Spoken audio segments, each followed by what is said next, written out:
সিনেমার সুযোগের বিনিময়ে কুপ্রস্তাব, যা বললেন কীর্তি।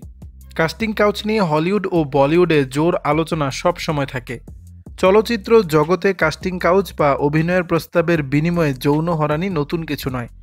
বলিউডের বহু অভিনেতা অভিনেত্রী এ বিষয়ে নিজেদের অভিজ্ঞতা সবার সামনে তুলে ধরছেন। এবার বিষয়টি নিয়ে মুখ খুলেছেন অভিনেত্রী কীর্তি কুলহারি। তিনি সরাসরি বলে দিলেন, কাস্টিং কাউচে ভয় নেই, ওটা তো আমাদের ইন্ডাস্ট্রিতে ডাল ভাতের মতো বিষয়। কাস্টিং কাউচের অভিজ্ঞতা কীর্তির নিজেরও আছে। সিনেমা দিয়ে প্রযোজকের সঙ্গে কথাও বলেছেন। বিভিন্ন কথা বলার ফাঁকে আচমকাই প্রযোজক তাকে কুপ্রস্তাব দেন।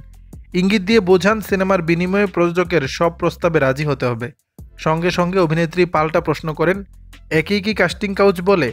আমি কি কাস্টিং কাউচের শিকার? মজার বিষয়ে প্রযোজক বিষয়টি স্বীকারও করেছেন। ঘটনার পরে কীর্তির মানসিক অবস্থা কী হয়েছিল, অভিনেত্রী সে বিষয়ে জানান, তিনি নাকি ভেতরে ভেতরে হেসে ফেলেছিলেন।